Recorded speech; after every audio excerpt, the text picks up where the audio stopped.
시청자 여러분 안녕하십니까? BTV 대구 뉴스입니다. 첫 소식입니다. 앞산순환도로 일부 구간이 수년째 대형 버스와 화물 자동차들의 밤샘 주차로 골머리를 앓고 있습니다. 정해진 차고지가 있는데도 주거지와 가까운 곳에 차를 세워두려는 일종의 얌체 행위가 끊이지 않고 있는데요. 달서구 의회가 이를 근절시킬 수 있는 방법은 없는지 따져 물었습니다. 천혜열 기자가 취재했습니다. 땅거미가 내려앉기 시작하면 앞산순환도로 가장자리는 화물 자동차와 대형 버스로 채워집니다. 대부분 정해진 차고지가 있는데도 주거지와 가까운 곳에서 이루어지는 불법 행위입니다. 대형 차량들이 도로 가장자리를 점령하면서 주변은 사고 위험이 높은 낙후 지역으로 바뀝니다. 앞산순환도로에서 벌어지는 차고지 외 밤샘 주차 행위는 비단 어제 오늘의 일은 아닙니다. 매년 행정사무감사에서 거론될 만큼 단골 지적 사항이지만 아직까지 뾰족한 수는 나오지 않았습니다. 이게 2018년도부터 해마다 지금 이 부분을 지적을 하고 있는데 달서구가 이런 부분들이 안 바뀌니까 남구랑 비교해서 낙후된 이미지가 정말로 굉장히 많이 쌓이고 있거든요. 탁상적인 맨날 이런 같은 답변을 하는 것보다는 이렇게 선도적으로 저희가 뭔가를 할 수 있는 변화를 줄 수 있는 부분들은 좀 노력해야 된다고 보는데.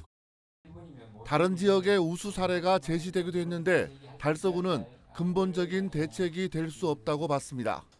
CCTV 단속을 하면 결국 그 지역만 해소가 되고 또 거기에 있던 차량들이 다른 곳에 가서 다른 곳에 또 민원을 야기시키는 그런 실정이다 보니 그것도 근본적인 대책이 되지 않는다는. 달서구는 민원이 자주 발생하는 곳을 중심으로 여러 명의 단속 반원을 투입해 경고장을 부착하고 있지만 이마저도 효과는 크지 않다고 보고 있습니다. 대구시가 북구 태전동과 달성군 화원오포 일원에 화물차 1,200대를 수용할 수 있는 공영 차고지를 조성할 계획이지만 여기서 제외된 달서구는 군침만 흘리고 있는 상황입니다. 달성군이라든지 이제 대구시 전체적으로 해서 화물 자동차들을 그쪽 외곽 지역으로 최대한 유도를 한다. 성서 산업단지 내 화물 자동차 터미널은 이미 포화 상태에 놓여 있습니다. 땅값이 높은 달서구를 벗어나 다른 지역 부지를 매입해서라도 대형 차량 주차장을 조성해야 한다는 목소리에 힘이 실리고 있습니다. BTV 뉴스 천혜열입니다. 접경 지역 주민들이 북한의 대남 방송으로 수개월째 고통받고 있습니다. 특히 북한과 초근접한 지역인 인천광역시 강화군 주민들은 이제 수면제 없이는 잠들기도 쉽지 않다고 하는데요. 이런 주민들의 스트레스 정도를 측정하고 심리 상담과 지원을 위한 이동 심리 상담소를 강화군에서 운영하고 있습니다. 구혜희 기자가 현장에 다녀왔습니다. 동그란 머리띠 모양의 기구를 머리에 씌웁니다. 불빛이 들어오면 스트레스 측정이 시작됩니다. 1분 정도 지나자 결과가 나옵니다. 봐드릴게요. 스트레스가 굉장히 높으세요 지금. 그러니까 잠을 못 주무시는 게 이제 스트레스, 우울감 뭐 이렇게 다 나타나기 때문에. 강화군 접경 지역의 한 경로당에 이동심리 상담소가 마련됐습니다. 강화군 정신건강복지센터에서 전문 요원이 나와 스트레스 측정 기구로 주민들의 상담을 진행합니다. 소식을 접한 주민들이 줄지어 상담소를 찾습니다. 주민들은 대남 방송의 피해를 호소합니다. 그냥 막 시끄러운 소리가 아니라 으쓱하는 소리, 이렇게 괴물 소리 그냥 으쓱한 귀신 소리가 들리고. 본격적으로 시작된 심리 상담. 먼저 수면의 질과 두통, 어지럼증 등의 증상을 묻는데 주민들 대부분 대단히 시달린다고 응답합니다. 증상이 심각한 주민들은 약에 의존하고 있습니다. 이제 북한 방송이 안 나오면 좀 잘 수 있어요. 근데 북한 방송이 또 시작하면 또 잠 못 자고 또 북한 방송이 나오면 또 못 자고 그래요. 뭐 진통제 같은 거 머리가 아프니까 지끈지끈하니까 진통제 같은 거 많이 사서 먹었어요. 대남 방송 피해가 계속되면서 평생 터전을 떠나는 주민들까지 생기고 있습니다. 다시 고향을 찾아와서 그냥 노후를 편안하게 사셨으면 되는데 지금 이렇기 때문에 한두 분씩 이제 고향을 떠나는 거 보니까 저 젊은 사람으로서 좀 가슴이 좀 찡하네요. 심리 치료를 해주시니까 저희 시골 주민들은 그나마 고맙고 좋죠. 1대1로 진행하는 심리 상담. 각 피해 상황에 맞춰 지원 물품도 제공합니다. 수면장애 가면 우울증 많이 오시니까 저희가 이제 아무래도 정신건강복지 쪽이니까 그런 부분에 조금 이제 포커스를 맞추고 신경 써드린 게 너무 힘드시면 조금 도움받을 수 있는 그런 정보 같은 걸 이제 제공하려고 노력하고 있습니다. 이동 심리상담소는 소음 피해가 심각한 지역인 송해면과 강화읍 마을을 중심으로 주 1회 운영됩니다. BTV 뉴스 구혜입니다. 스마트폰이나 웨어러블 제품들을 배터리 없이도 사용할 수 있다면 얼마나 좋을까요? 지역 대학 연구진들이 이런 상상을 현실로 만들고 있습니다. 기존 성능보다 무려 20배 향상된 하이브리드 나노 발전기를 선보였다고 하는데요. 송용환 기자가 취재했습니다. 나노 섬유를 두드려 압력과 마찰을 가합니다. 여기에서 발생한 전기로 배터리가 없는 스톱워치를 작동시킵니다. 한국기술교육대학교 배진우 교수 연구팀이 고효율의 하이브리드 나노 발전기를 개발했습니다. 앞전 나노 발전기와 마찰전기 나노 발전기의 장점을 합친 것으로 기존보다 20배의 출력을 냅니다. 디지털 시계나 계산기 같은 전자기기를 전원 없이도 구동할 수 있습니다. 성능이 기존의 나노 발전기에 비해서 우수한 특성을 보이기 때문에 이제 급속 충전이 가능하다는 점이 있고요. 이로 인해서 충전 속도가 방전 속도보다 빨라지는 점이 있어서 이제 저전력 디바이스 화면이 이제 꺼지지 않고 지속적으로 켜질 수 있다는 점이 있습니다. 연구팀의 최종 목표는 성능을 고도화해 궁극적으로는 배터리 없는 세상을 만드는 것. 그리고 요즘 와치라든지 이런 데도 계속 조금만 두들겨주면 우리가 한 10분, 20분 동안 무전원으로 배터리 없이 사실 사용할 수 있는 이런 것들을 계속 만들어낼 예정입니다. 이번 연구 성과는 지난달 나노기술 분야 국제학술지인 스몰 온라인판에 등재된 데 이어 조만간 출판을 앞두고 있습니다. BTV 뉴스 송용환입니다. 우리나라의 전통 장담극이가 유네스코 인류 무형문화유산에 등재됐습니다. 서울시 종로 노인복지관의 특화 사업이기도 한데요. 10년 넘게 이어진 전통 장담극이 문화 전수를 강혜진 기자가 취재했습니다. 종로 노인복지관이 전통 장담극이 사업을 시작한 건 지난 2013년부터입니다. 당시 전통 장담그는 경험을 살려 노인복지관 어르신들이 직접 봉사에 나섰습니다. 콩으로 만든 메주로 된장과 고추장, 간장 등 옛 선조들의 장담그기 문화를 그대로 전수한 겁니다. 담근 장을 가르고 간장과 된장을 완성해 장독을 비우기까지 걸리는 시간은 9달. 정성스레 담아 발효시킨 전통 장담그기 사업을 노인복지관 어르신들이 10년 넘게 이어가고 있습니다. 그 결실이 올해 유네스코 인류 무형문화유산으로 등재돼 해외 여러 곳에 한국의 전통 장담그기 문화를 알리게 됐습니다. 저희들이 이 행사를 장금이를 하면서 그동안에 우리가 이렇게 기여했다라는 유네스코에 등재하기까지에 기여했다는 거에 대해서 큰 보람을 느끼고 그리고 어떻게 봤을 때 이 장이 만병통치약으로서 우리 전 세계인이 알려진다는 게 너무너무 기쁘고 감사해요. 장금이 봉사단을 발족한 종로노인복지관은 전통 장담극이 문화 전수를 이어가고 있습니다. 그러면서 전통 장체험 프로그램부터 온 오프라인 매장 판매 등 노인 일자리 사업으로 연계해 장담극이 문화 확산에 기여하고 있는 겁니다. 정성과 성의가 포함된 맛을 내는 게 우리 선조들의 숙성된 식품 장이라고 생각합니다. 또 느끼는 것만큼 장을 선호하고 좋아하고 세계로 퍼지지 않을 수 없으리라는 생각이 듭니다. 유네스코 인류 문화유산이 된 전통 장담극이 문화는 노인복지관의 자부심으로 살아나고 있습니다. 세계에 장을 알리는 선두주자가 될 거라고 굳게 믿고 있습니다. BTV 뉴스 강혜진입니다. 요즘 주변 어린이 공원을 보면 이름답지 않게 어린이들이 뛰어노는 걸 보기 쉽지 않습니다. 저출산 고령화 현상으로 어린이 공원에 어린이들이 사라진 건데요. 노인들이 그 빈자리를 채우면서 어린이와 노인이 공존할 수 있는 방안 마련이 필요하다는 지적이 나오고 있습니다. 천혜열 기자가 취재했습니다. 아동의 인구가 가파르게 감소하고 있습니다. 동북지방통계청의 자료를 보면 대구 0세부터 17세까지의 인구는 2015년 42만 2천 명에서 2022년 32만 5천 명으로 감소했습니다. 7년 만에 9만 7천 명, 23%가 내려앉은 겁니다. 어린이가 전체 인구에서 차지하는 비중도 3.4%포인트 줄었습니다. 상황이 이렇다 보니 동네마다 한두 곳쯤 있는 어린이 공원에서 어린이를 보기도 쉽지 않습니다. 대구에는 406개의 어린이 공원이 있지만 요즘은 대부분 노인들이 어린이의 빈자리를 채우고 있습니다.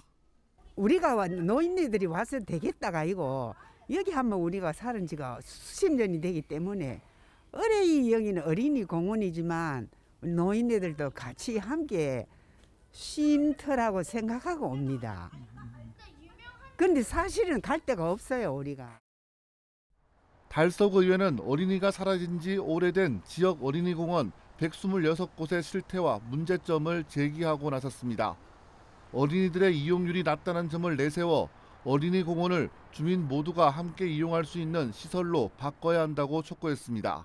어린이 공원인데 어린이 놀이터 각 기구들만 설치되어 있지 실제로 이용하는 사람들은 없고, 그렇다고 어른들이 또 운동할 수 있는 어른들이 운동 기구도 부족하고, 그런 차원에서 어린이 공원을 전체적으로 거리마다 하나씩 일정하게 두고 나머지는 지역 주민들이 어른들이 운동할 수 있는 놀이를 할 수 있는 놀이터를 만들자는 취지에서. 어린이 공원은 어린이만 이용할 수 있는 시설은 아닙니다. 어린이를 위한 놀이시설 이외에도 노인을 위해 파고라, 평상, 운동기구 등이 설치되는 추세에 있습니다.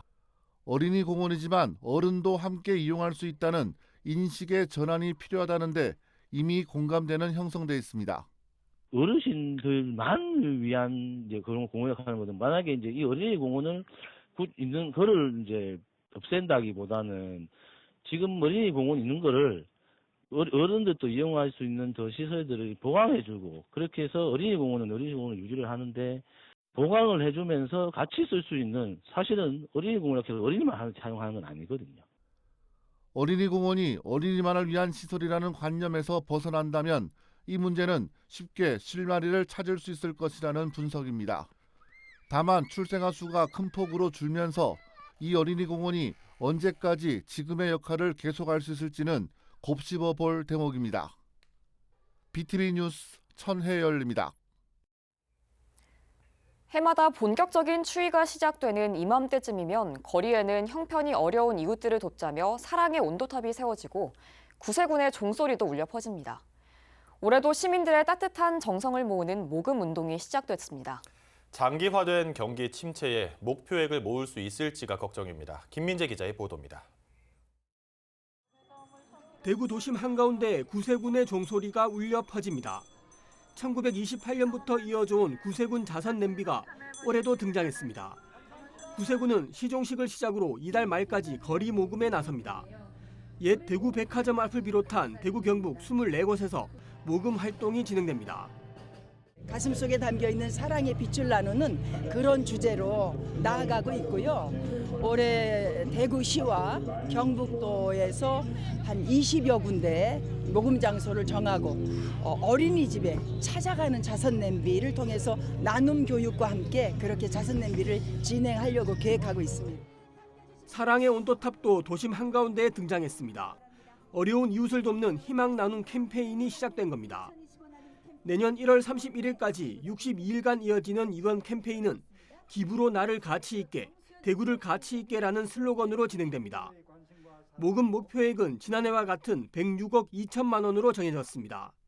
1억 620만 원이 모일 때마다 사랑의 온도는 1도씩 올라가고 최종 목표액을 채우면 100도를 달성하게 됩니다. 지난해 캠페인에서는 어려운 경제 상황에도 불구하고 107억 원을 모금해 목표 금액을 초과 달성했습니다. 하지만 올해는 장기화된 경기 침체에 모두가 허리띠를 졸라매고 있는 상황이어서 모금 목표액을 달성할 수 있을지 걱정입니다. 대구 사랑의 온도탑은 지난 1998년 처음 세워진 이후 2011년과 2015년 단 2번 목표를 달성하지 못했습니다.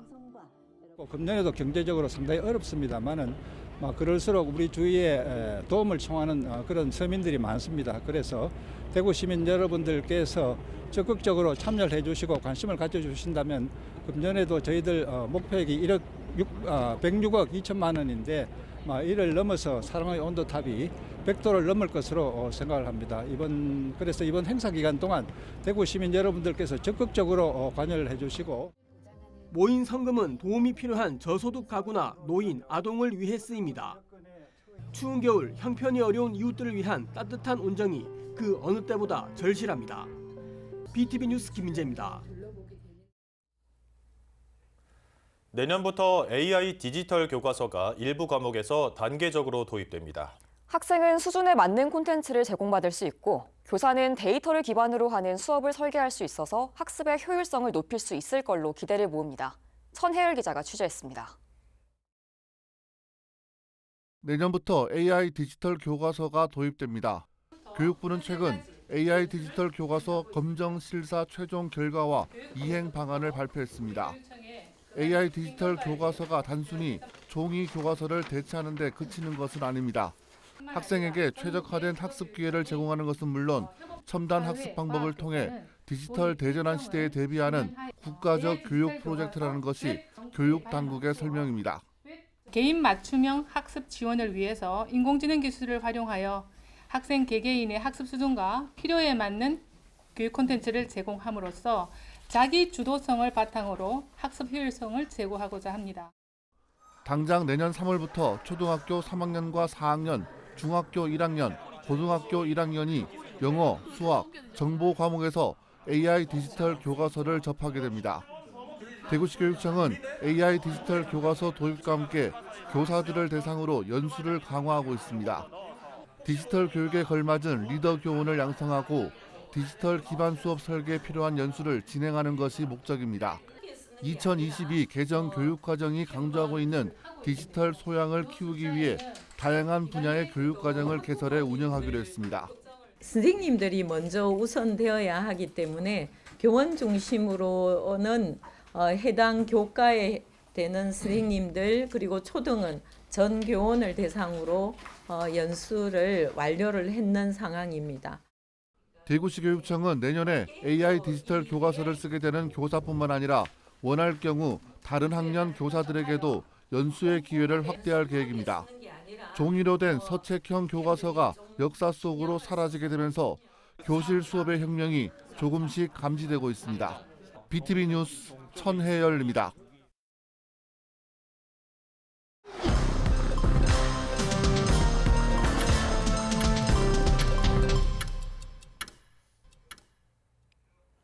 최근 날씨가 급격히 추워지면서 급성호흡기 감염병이 동시에 유행하고 있습니다. 심한 기침을 동반하면서 강한 전파력을 가지고 있는 백일의 환자는 올해 1,540명에 달하면서 최근 10년간 가장 크게 유행했던 2018년의 37.6배에 달했습니다. 마이코플라스마 폐렴 역시 환자가 급증하면서 가장 유행했던 2018년보다 1.8배 늘었습니다. 코로나19와 인플루엔자까지 유행하고 있어 대구시는 개인 위생 관리를 철저히 해달라고 당부했습니다. 대구시가 오는 14일 대구권 광역철도 개통에 맞춰 대중교통 환승 서비스 지역을 대폭 확대합니다. 이는 대구와 경북의 대중교통을 하차 후 30분 총 2회 무료로 환승할 수 있는 서비스입니다. 확대되는 지역은 기존의 경산과 영천에 이어 김천, 구미, 칠곡, 성주, 고령, 청도 등 6개 시군입니다. 표준 요금은 일반 요금은 1,500원, 청소년 850원으로 대구시는 시도민들의 교통비가 평균 50% 정도 절감되는 효과가 있을 걸로 기대하고 있습니다. 대구의 아파트 매매 가격이 55주 연속 하락한 가운데 낙폭도 전국에서 가장 큰 걸로 나타났습니다. 한국부동산원이 발표한 주간 아파트 가격 동향 자료를 보면 대구의 아파트 매매 가격은 일주일 전에 비해 0.12% 떨어졌습니다. 이는 지난해 11월 이후 55주 연속이며 전국에서 가장 큰 하락폭입니다. 지역별로 보면 달성군이 0.19% 떨어졌고 달서구가 0.15%, 서구 0.12% 순이었습니다. 2024년 4분기 남구대덕회가 오늘 오전 남구청 4층 회의실에서 열렸습니다. 조재구 남구청장은 이 자리에서 지난 2일 개장식을 가진 앞산 겨울정원에 대해 설명하고 주민들의 많은 관심을 당부했습니다. 오는 21일과 22일에는 앞산 빨래터 공원 일원에서 앞산 크리스마스 축제가 열릴 예정이라며 가족 단위 관람객들의 참여를 바란다고 밝혔습니다. 이 밖에 대덕회에서는 일사천리 복지기동단 운영 상황에 대한 보고가 있었고 미군 부대 3차 순환도로 완전 개통 추진과 청년 창업 활성화 사업, 고산골 공룡공원 확장 사업에 대한 설명도 있었습니다. 대덕회는 남구 지역 기관 단체장들의 모임으로 회원은 50여 명에 이릅니다.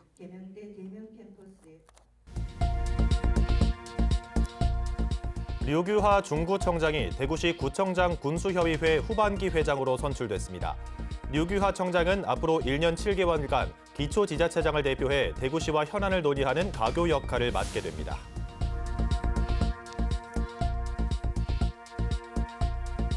대구 근대역사관이 대구역 설치 120주년을 앞두고 오는 11일 근대철도 부설과 대구 사회 변화를 주제로 한 역사 문화 강좌를 개최합니다. 특강은 동아대학교 전성현 교수가 진행할 예정이며 참여를 원하는 시민은 전화나 방문 신청하면 됩니다.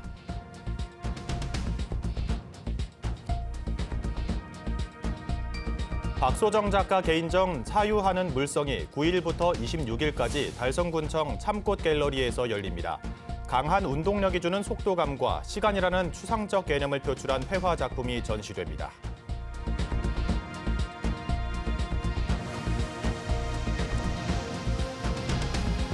달서구가 미혼모 아기 명의로 생애 첫 적금 통장을 만들어줍니다. 양육에 필요한 물품을 살 수 있도록 일정 금액을 3년 동안 지원하는데 이 사업은 전액 IM뱅크가 후원합니다.